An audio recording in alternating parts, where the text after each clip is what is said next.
Halo Sobat Tani di seluruh Indonesia, selamat datang kembali di channel kita. Hari ini kita akan membahas sesuatu yang sangat penting dan bisa mengubah cara kita bertani menjadi lebih modern, efisien, dan tentunya lebih menguntungkan. Apa itu?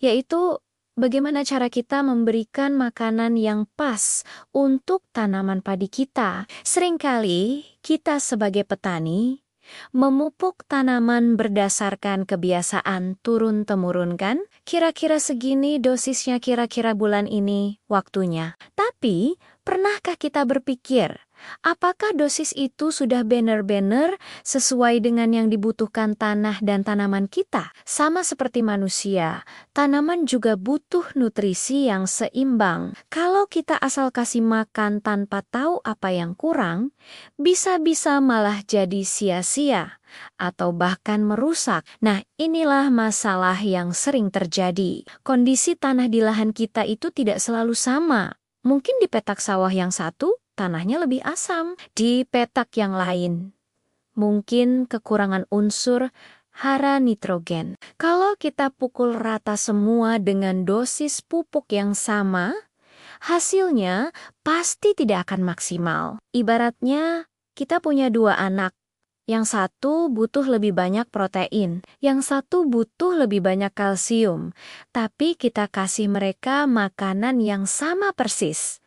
Tentu pertumbuhannya jadi tidak optimal.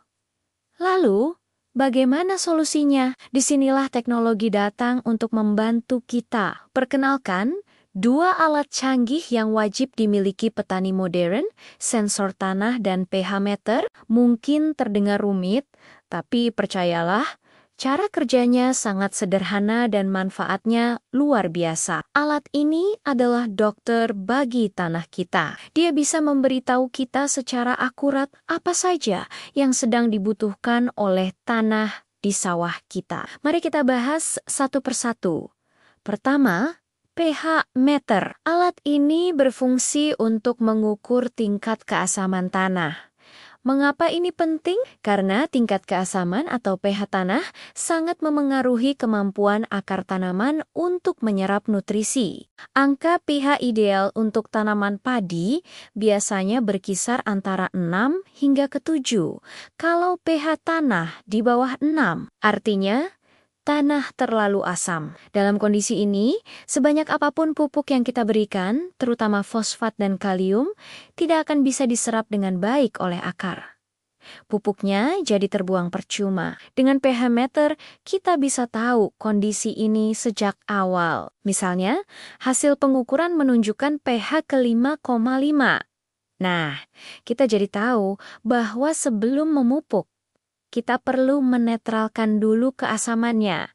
Caranya bagaimana? Dengan memberikan kapur pertanian atau dolomit. Dolomit ini akan menaikkan pH tanah ke level yang ideal, sehingga ketika kita memberikan pupuk nantinya, semua nutrisi bisa diserap secara maksimal oleh tanaman padi. Tanpa alat ini, kita hanya akan menibok-nebok dan mungkin membuang-buang pupuk.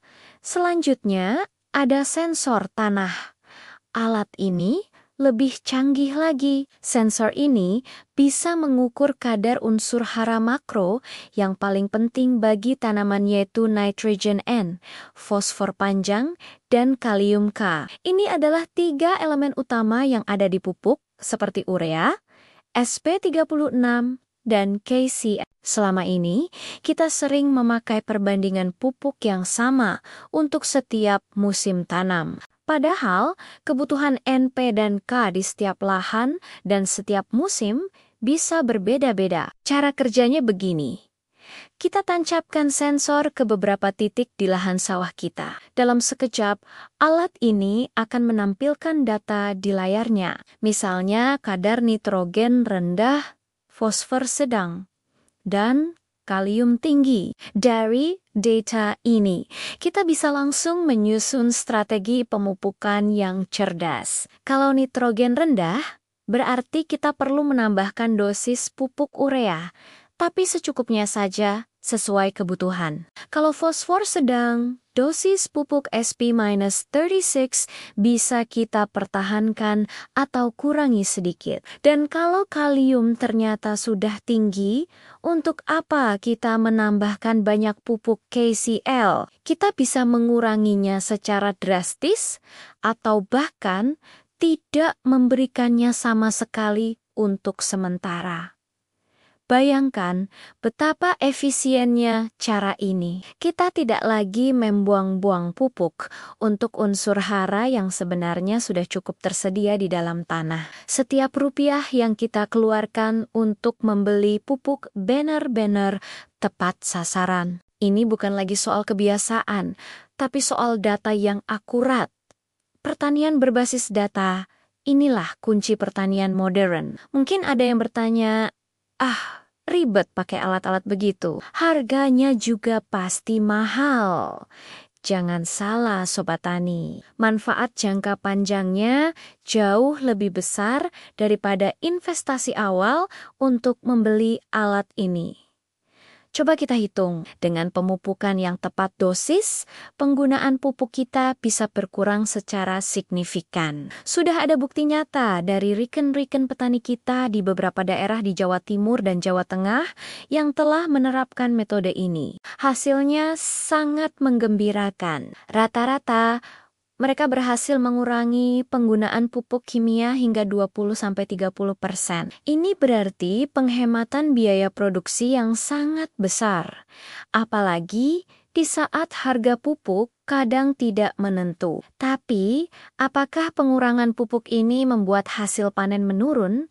Justru sebaliknya, karena tanaman mendapatkan nutrisi yang seimbang dan sesuai kebutuhan, pertumbuhannya menjadi lebih sehat dan optimal. Akarnya lebih kuat, batangnya lebih kokoh, dan bulir padinya lebih berisi. Hasilnya, panen mereka justru mengalami peningkatan. Ada yang melaporkan peningkatan hasil panen hingga 10-15%.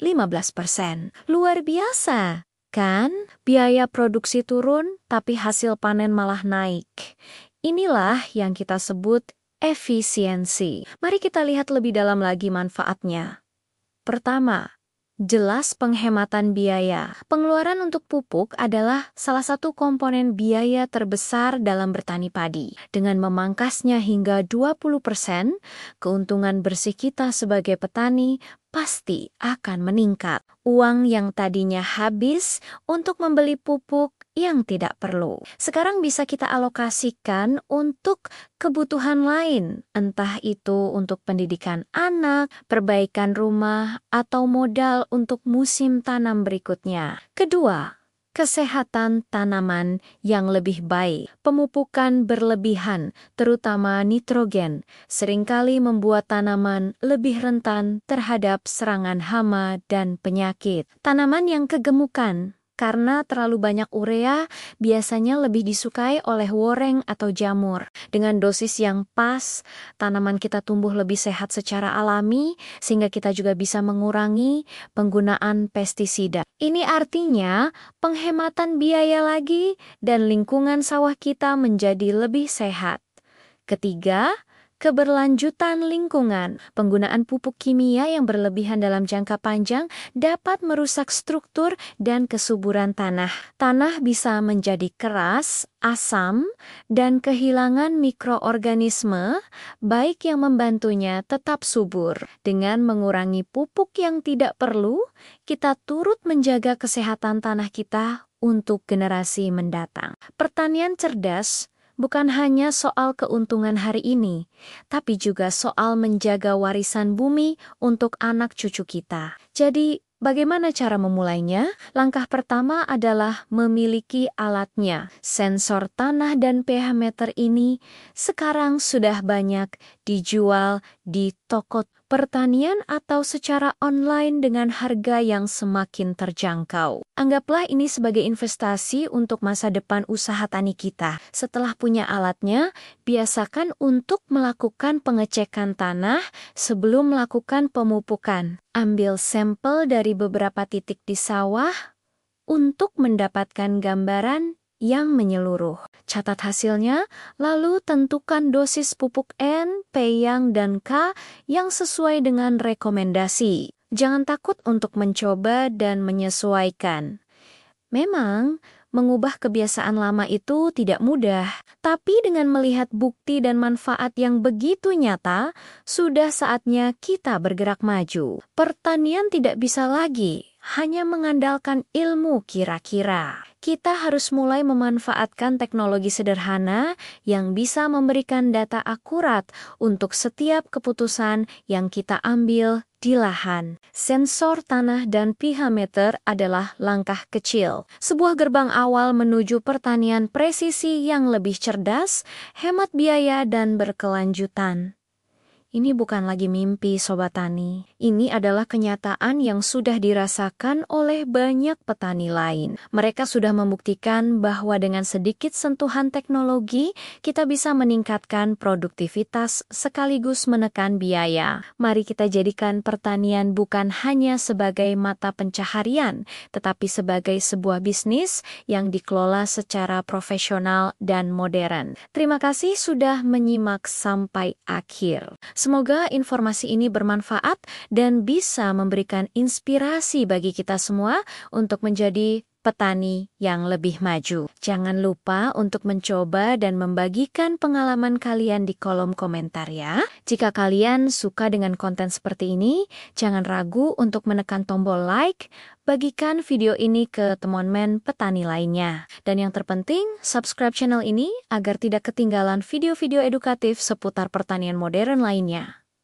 Sampai jumpa di video berikutnya. Maju terus pertanian Indonesia.